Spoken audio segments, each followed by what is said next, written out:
والله يدعو إلى دار السلام ويهدي من يشاء إلى صراط مستقيم. You're watching Beauties of Islam. I'm your host, Yusuf Estes, and for the next few minutes, I want to continue talking about our relationship with our surroundings, and in particular, we've been talking about our relationship with Prophet Muhammad, peace be upon him. What we discovered in our previous episodes is that Prophet Muhammad, peace be upon him, is the best of all of the human beings, sent us as an example on how to live our lives as true Muslims, and also that he was sent as the mercy to mankind. Also, we learned that he is the example of the Quran itself in motion.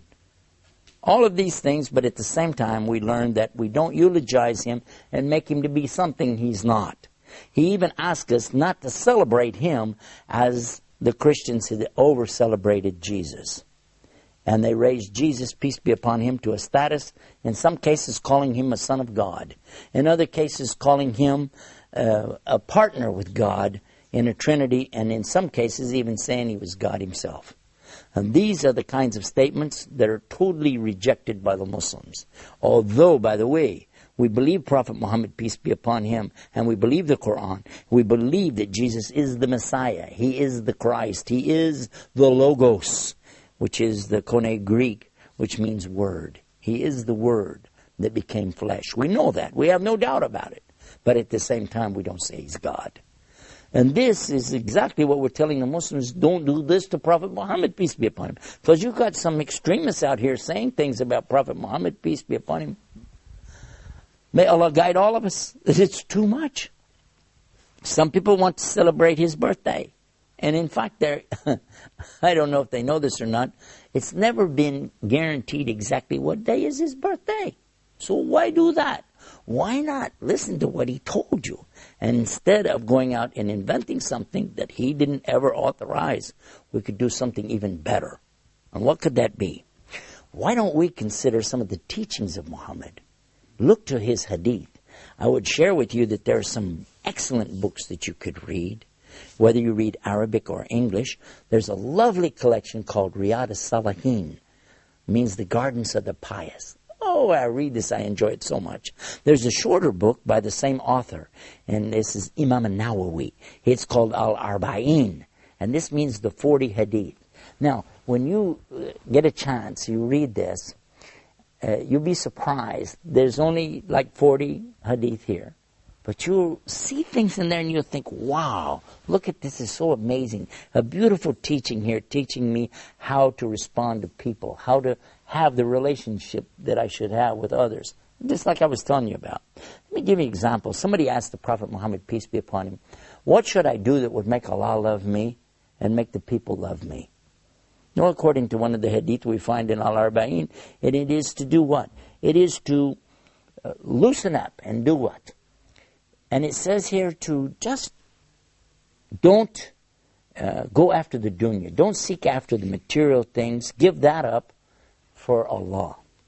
And give up what the people have against you for the sake of Allah.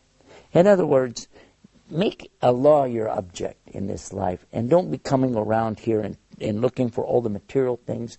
Don't be going to the people and giving them a hard time about everything. Relax. Lighten up. And enjoy your life as what? As a believer. And another teaching that I really was impressed with, it said he's not a believer, that he fills his stomach and goes to bed at night. Well, his stomach is full, but his neighbor's stomach is still empty. It also tells us that it's not the way of the believer, that he should just keep talking and talking and talking about everything. As a matter of fact, he said, what means that if you just repeat everything you hear in a day's time, in fact, you will be a liar. Just to go around, listen, and repeat everything you hear, then you could be considered to be a liar. Simply because of what? Repeating everything you hear. He tells us that he's not a believer who's going around talk all the time, because this is going to be repeating things which are not true. Somebody asked him, what about a believer? Could he be a coward, a joban, somebody who runs away in a battle and still be a believer? He said it could happen, yeah. He said, well, what about somebody who is stingy with their money, called bakhil in Arabic. He's stingy. He said he could still be a believer. They said, what about a kadhib? Somebody's a liar. He said, no. No, a liar is not a believer. Well, what we're learning here from this is to see what Prophet Muhammad, peace be upon him, is teaching us. And living that, instead of worrying about celebrating something, put on a party hat and make a cake. this, please, really. And I know there are going to be those who will be upset and they're going to say, no, I'm going to do what I found my forefathers doing anyway. And okay, all right, okay. We don't have any argument with you. We just would like to encourage our youth to look to what is the value of the teachings of Muhammad. What did he really teach us to do? How to live our life as successful people in this life. And the most success that you'll ever find in this life is when you can put aside your desires, put aside your wants and your needs and your lusts for something that's more important. And listen to this teaching. You're not a believer until you prefer for yourself, until you prefer for others what you want for yourself. So what I want for myself, I should prefer the needs of others. This gives us a chance to take a little break. And when we come back, I want to pick up with more about this special relationship that we have with the Prophet Muhammad. You're watching Beauties of Islam. Be right back after this break. Islam is keeping up the pace. Islam is for every race. Brothers and sisters, to increase your iman. خيركم من تعلم القرآن وعلمه ورتل القرآن ترتيلا. Learning how to recite the Quran properly, learning the meaning of what we recite, including the ahkam from the verses which we recite, trying to implement what we learn in our daily life. We'll listen to the participants and the guests. We'll take your phone calls. We're going to recite live. We'll listen to your recitation and we'll correct it according to the rules and regulations which we'll state in each episode. Now your dream will come true.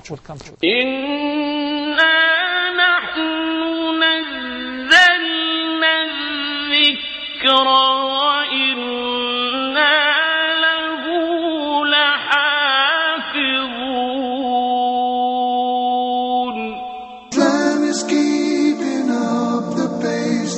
Islam is for every race.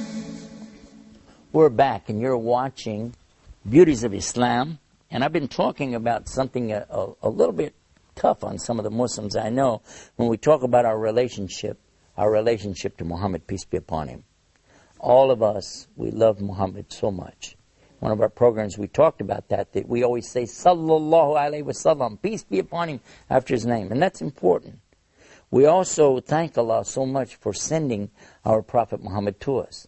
In our prayers, at the end of our prayers, when you see the Muslim at the end, and he raised their finger in the end of the prayer, and what are they saying? Allahumma salli ala Muhammad wa ala ali Muhammad, kama sallaita ala Ibrahim wa ala ali Ibrahim, innaka hamidun majid. And in this part of our prayer, which we're doing, you imagine this, we're doing this 5 times a day, every single day of our life, we're sending the prayers and the peace and the blessings upon Prophet Muhammad, peace be upon him, and his family and followers, as Allah had his prayers and peace and blessings on the Prophet Abraham and his family and his followers.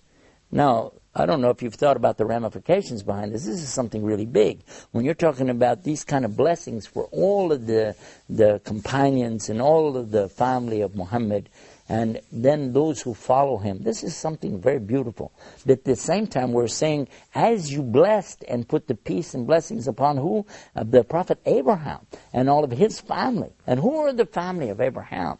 In fact, you see that Muhammad, peace be upon him, is actually asking about the blessings which were given to Abraham and his descendants, which is Jacob or Yaqub, and all of the tribes of Israel, and the Israelites, and the children of Israel. And we're asking the peace and blessings be for all of those who believed and did righteous deeds, from the very beginning until this very moment. This is a beautiful thing to ask for in our prayers. We see from this right away that it's not the Muslims who are having a hatred or having curses for those who went before us. Not at all. In fact, these are mixed up people. Anybody who is cursing and condemning to hell other people, this is not mentally healthy. This is not right to talk about other people like that. If you find Muslims doing it, you should warn them. This is not healthy to go around cursing people all the time. It's much healthier to realize that if there are any shortcomings, well, I guess they come from ourselves. Consider this teaching of Islam and consider this beauty. One of the big beauties of Islam is to know, how did we get in this condition to start with? Why did we wind up like this? And Allah said in the Quran that He created humans in the best of form. لَقَدْ خَلَقْنَا الْإِنسَانَ فِي أَحْسَنِ تَقْوِيمٍ. Humans were in the best of form when Allah created them. Allah said, verily, He created the human beings in the best of molds. ثُمَّ رَدَّرْنَاهُمْ أَسْفَلَ سَافِلِينَ. Then reduced them to the lowest of low. And how is it that they got to this condition? What was it that brought them to this? And it was their own choices that they made the wrong way that put them like that.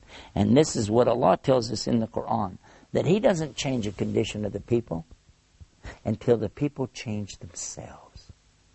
Now, when we understand that, we begin to really get one of the beautiful pictures of Islam. And that is, if we find ourselves in good shape, really good shape with Allah, He's not going to take us out of that unless we change something about ourselves, as in Adam in the first place.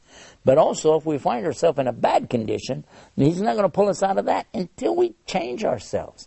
And so this is so important for us to consider our relationship with Allah, our relationship with Muhammad, peace be upon him, our relationship with each other, our relationship even with our enemies and foes. Because if our relationship is right with all of these, then our relationship is right with Allah as well. Consider this teaching as well, that the Prophet Muhammad said that whoever doesn't thank the people doesn't thank Allah. And whoever can't give mercy will not be shown mercy. If I want to be forgiven, I need to do what? I need to learn how to forgive. If I want to be successful, I need to learn how to do what? I need to learn how to have this proper relationship with my Lord, with my Prophet, with the Quran, and with the true teachings of Islam. And this, my brothers and sisters, is by far the most of all of the beauties of Islam, is to have this correct understanding of what Islam is really all about. I wish we had more time to tell you so many things. We have so many episodes. You can find those episodes on our website. It's called beautiesofislam.com. beautiesofislam.com. You'll find that this website is there for you every single day. Go and enjoy these programs like this. And you'll find links to other exciting sites that we have there too.